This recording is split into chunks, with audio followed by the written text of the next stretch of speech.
Naam, habari. Salama za kwako daktari? Salama. Vipi, umeshamaliza dozi yako? Dozi nimaliza daktari. Ndio. Lakini nimeenda kupima jana. Mirija imekuwa vizuri pia na uvimbe umeisha. Yani mirija yangu sasa hivi hayanipo vizuri, ndio haijaziba tena, imetibuka. Lakini pia hata kwenye swala zima la uvimbe nimepima ni makosa na tatizo kwa kizazi. Yani daktari, nashukuru sana, Mungu akubariki sana daktari. Asi, hongera sana, hongera sana. Kwa hiyo sasa hivi pia hata maumivu ya tumbo ambayo ulikuwa unapitia kipindi kile yameisha? Maumivu ya tumbo daktari, sisikii hata kidogo. Toka nimeanza kutumia dawa tu wiki ya kwanza, maumivu ya tumbo, mgongo, kiuno, yote hapa yameisha daktari. Hata sasa tunashukuru sana Mwenyezi Mungu.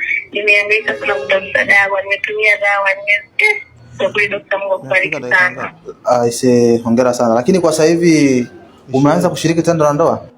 Tendo la ndoa nashiriki na mume wangu. Nimeanza tu jana na hiki.